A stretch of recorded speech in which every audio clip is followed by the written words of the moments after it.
Good afternoon dear students. आज हम करेंगे अपना जो हमारा टॉपिक रह गया था fertilize how to organism reproduce, तो चैप्टर नंबर 8 को कंटिन्यू करेंगे। हमने male and female reproductive organs के बारे में पढ़ लिया था। Now will continue about the fertilization. तो एक बार दोबारा से रिकैप्सुलेट करते हुए कि सेक्सुअल रिप्रोडक्शन क्या होता है। It is a type of reproduction It is a type of reproduction in which male and gamete fuses and female gamete to produce zygote, जिसमें कि male the male and the female the gametes fuse together and form a single zygote। ठीक है, तो और वो zygote क्या बन जाता है, फिर एक नया इंडिविजुअल, उसको हम बोलते हैं सेक्सुअल रिप्रोडक्शन। ये सेक्सुअल रिप्रोडक्शन में ऐसा कुछ नहीं होता है। तो आज हम फर्टिलाइजेशन पढ़ रहे हैं। Fertilization is actually what? Fertilization it is the fusion of sperm and egg.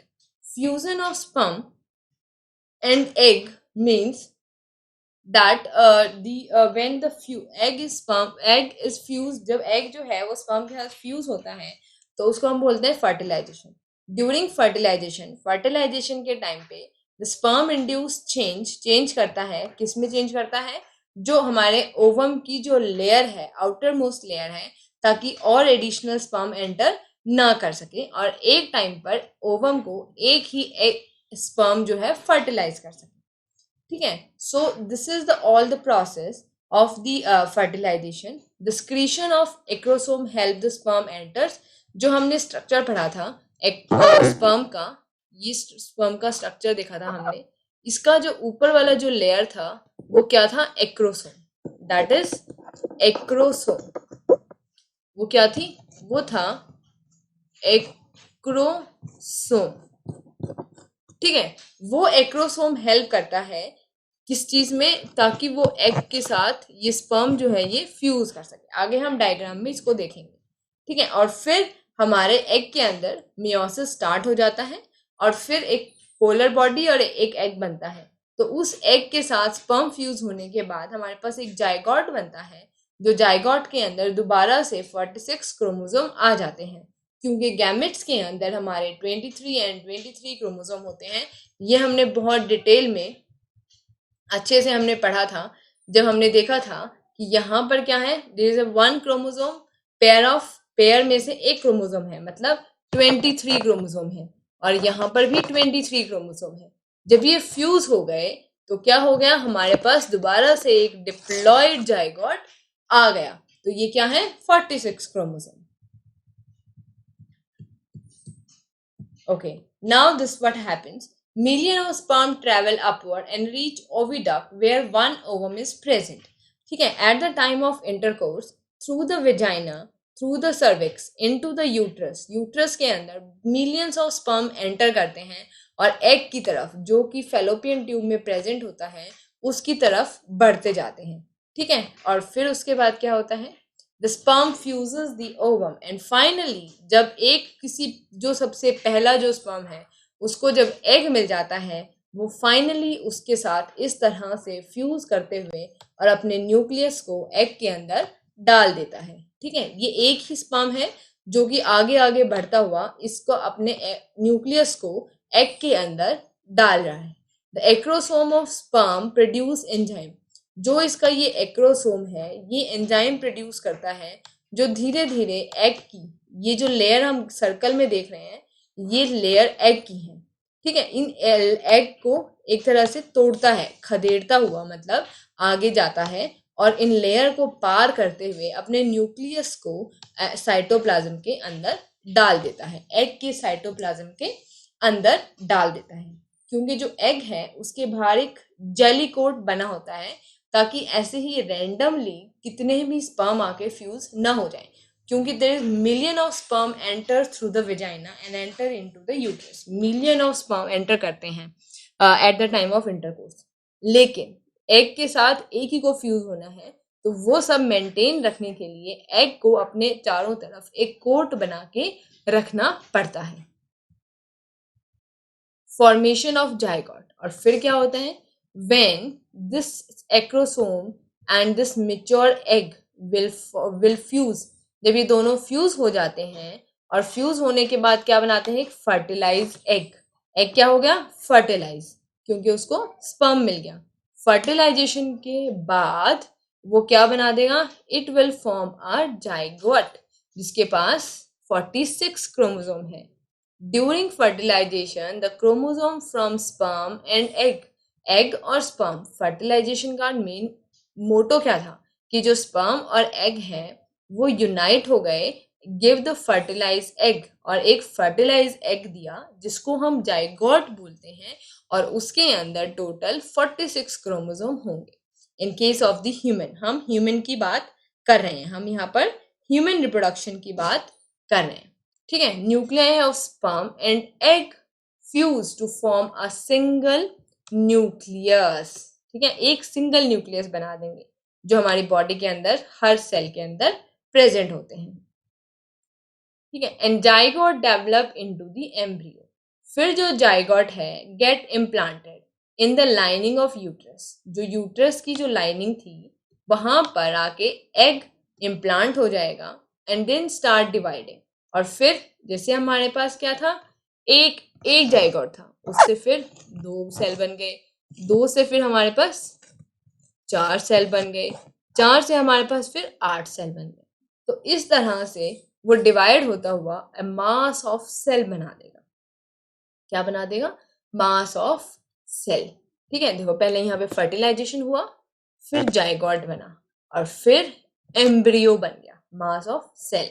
It was told that every month uterus wall make itself thicker with blood lining to receive zygote, ठीक है। मतलब हमने पहले पढ़ा था मेंस्ट्रुएशन में क्या होता है, जब मेंस्ट्रुएशन के बाद फॉलिकुलर फेज, ओव्यूलेटरी फेज आता है, तो वहां पर हर हर मंथ जो यूट्रस है अपने आप को तैयार करता है ताकि वो जाइगोट को रिसीव कर सके और इम्प्लांट कर सके। तो वो रिसीव जो वो अपने आप को बिल्ड कर रहा है, अपने आप को बना रहा है, जो वॉल यूट्रस की, अब वो तैयार है किसके लिए, फर्टिलाइज एग को अपने ऊपर इम्प्लांट करने के लिए, ठीक है। तो इस तरह से embryo get nutrition from the mother blood, embryo कहाँ से न्यूट्रिशन मिलता है, मदर के ब्लड से मिलता है, और वो क्या बनाता है, प्लेसेंटा।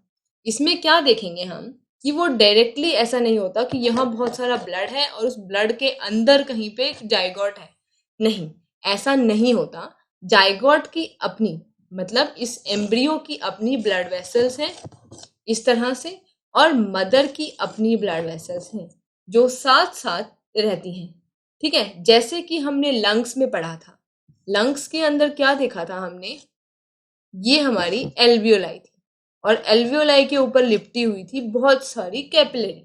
तो ऐसे ही ऑक्सीजन कार्बन डाइऑक्साइड डिफ्यूज हो गए, एक्सचेंज हो गए, ठीक है। एल्वियोलाई सीधा ब्लड के अंदर तो जाके ऑक्सीजन नहीं छोड़ के आ रही थी।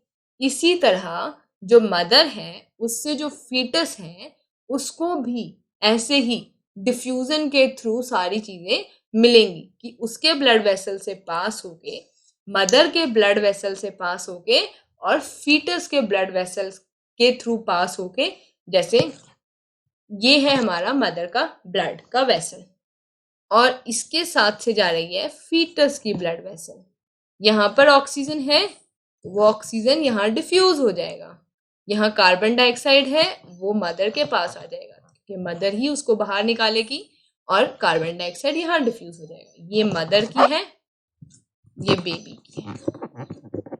तो इस तरह से ये साथ साथ चलते हैं, और ब्लड जो भी मटेरियल है, वेस्ट मटेरियल है, खाने की न्यूट्रिशन है, वो इसी तरह ब्लड वेसल्स के थ्रू डिफ्यूज होते हैं, जैसे कि ये दिखा रखा है, ठीक है। ये यूट्रस की लाइनिंग के अंदर फीटस की, ये देखो ये फिंगर लाइक प्रोजेक्शन बना हुआ है, ये फीटस की ब्लड वेसल्स हैं जो कि यहाँ पर यूट्रस की वॉल के अंदर घुस गई हैं, ठीक है।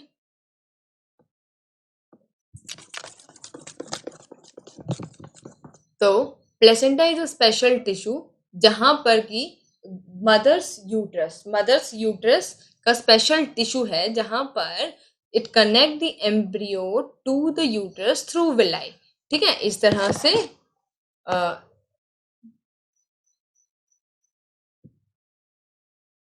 इस तरह से विलाई, और वो सारे यूट्रस के अंदर घुस जाती हैं। ठीक है, जहां से उसको ऑक्सीजन, बेबी को ऑक्सीजन, ग्लूकोज जो है सब मदर से मिलता है, और जो उसका वेस्ट मटेरियल है, कार्बन डाइऑक्साइड या वेस्ट मटेरियल, वो सब मदर के ब्लड में चला जाता है और मदर उसको बॉडी से बाहर निकाल देती है। ठीक है, तो in overall we have study this first, this is the egg, then the fertilization, then the zygote बन गया, उसके 2 सेल बन गए, 2 से 4 बन गए, 4 से 8 बन गए।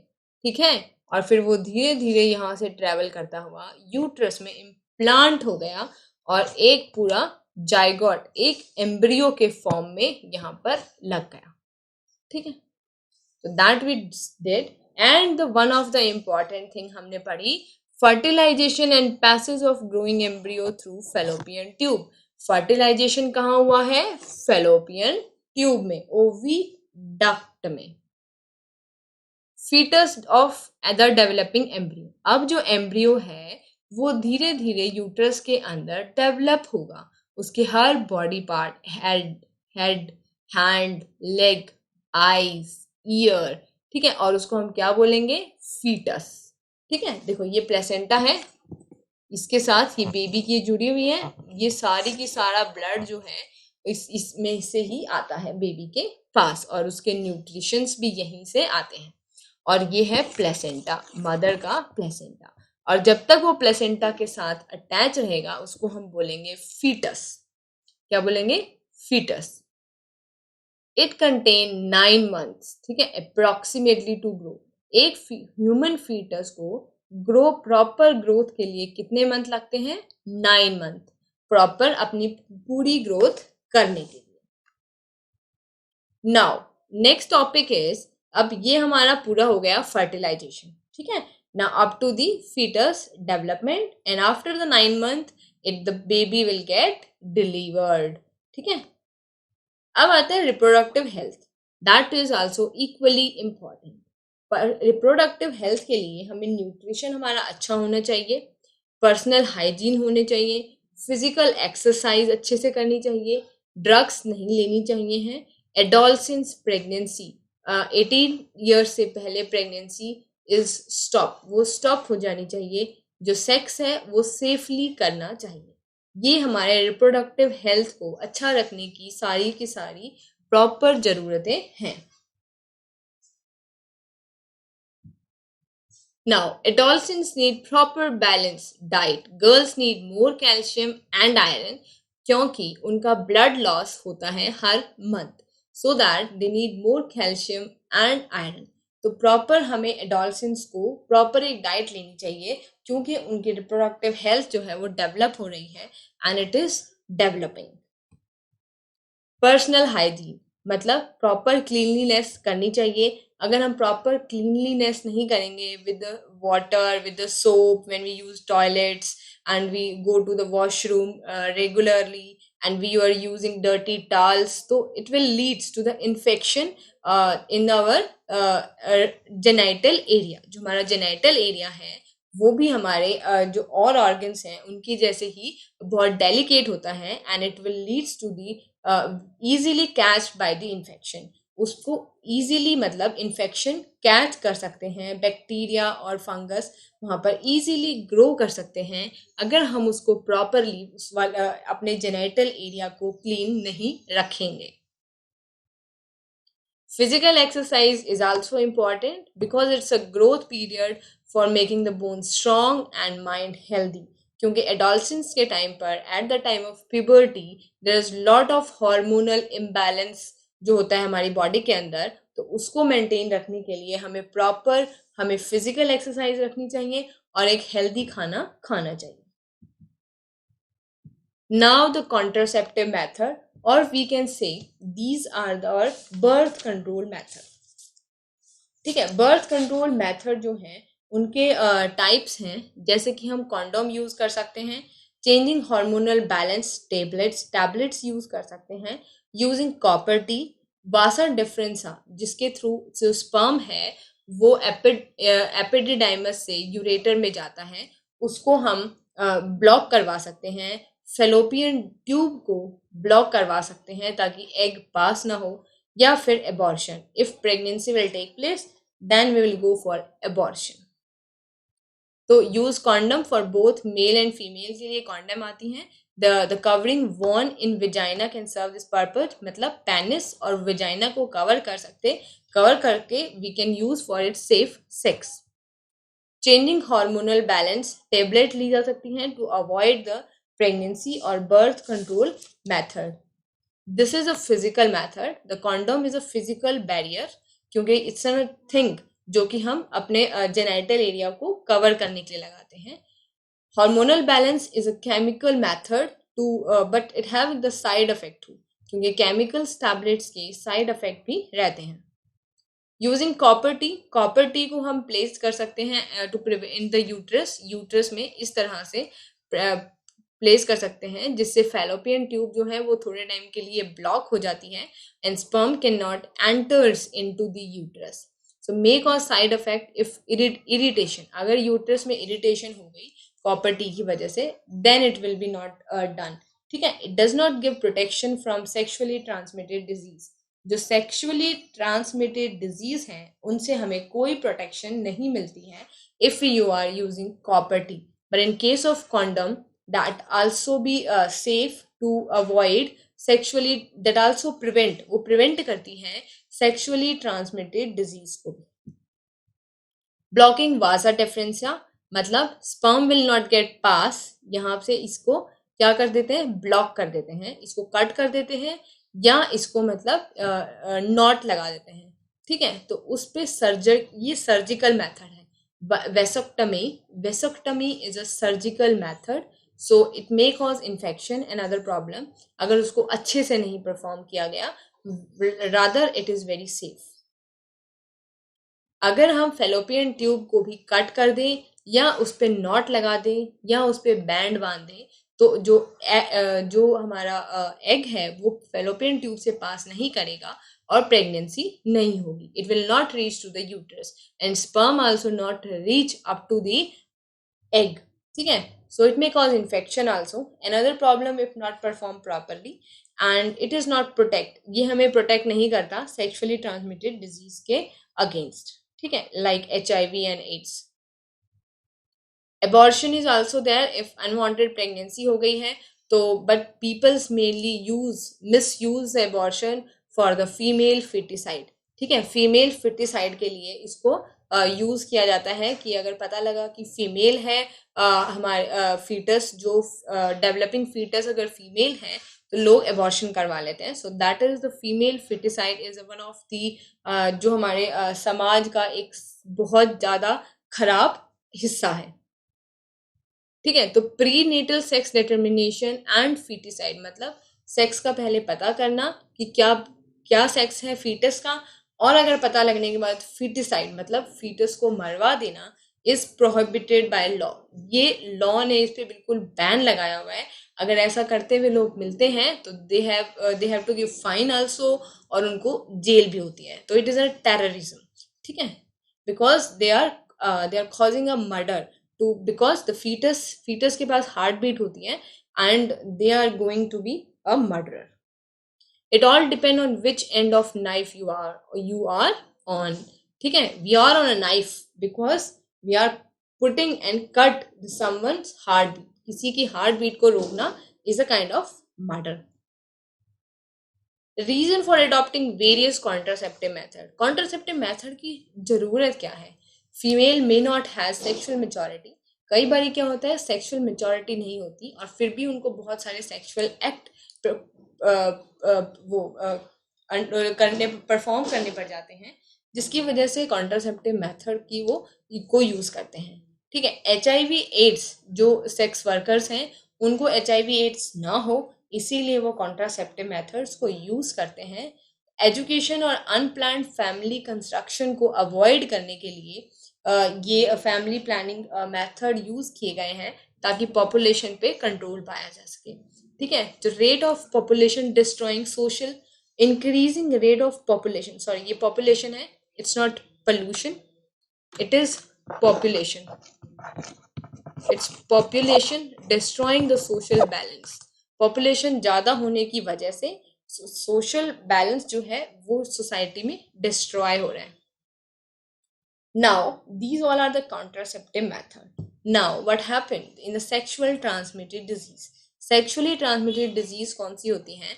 जो सेक्सुअल एक्ट करते हुए जो डिजीज एक पार्टनर से दूसरे पार्टनर को ट्रांसफर होती हैं उनको हम बोलते हैं सेक्सुअली ट्रांसमिटेड डिजीज। ठीक है, STI that is sexually transmitted infection are the infection that are spread, जो कि स्प्रेड होते हैं प्राइमरली थ्रू एक पर्सन से दूसरे पर्सन को only when they are in sexual contact. ठीक है, so they are more than 30 different sexually transmitted bacteria हैं, वायरस हैं, पैरासाइट हैं, जो कि सेक्सुअल कॉन्टेक्ट के थ्रू एक पर्सन से दूसरे पर्सन के पास चले जाते हैं।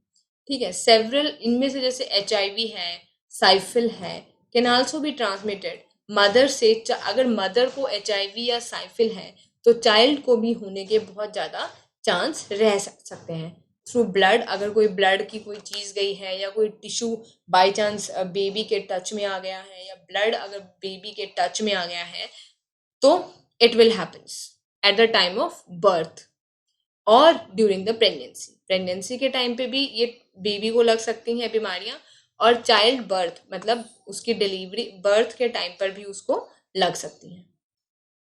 कॉमन बैक्टीरियल इन्फेक्शन जो है निसीरी गोनेरिया, जो कि गोनेरिया कॉज करता है। कैलमाइडिया ट्रैकोमेटस कॉजेस कैलमाइडिया ट्रैकोमेटस बैक्टीरिया है जो कि कैलमाइडियल इन्फेक्शन करता है। ट्रिपोनीमा पैलिडम भी एक बैक्टीरिया है जो साइफिल कॉज करता है। हीमोफाइलस ड्यूकीरेई है जो वो चेनक्राइड करता है। आपको इसमें से importantly Neisseria gonorrhoea and Treponema pallidum करने हैं learn. Klebsiella granulomatis previously known as Calymmatobacterium granulomatis, जो कि क्या कॉज करता है granuloma inguinale. Viral infection most HIV human immunodeficiency virus, that is HIV, H human immunodeficiency I and the virus is the V। ये क्या cause करता है ads.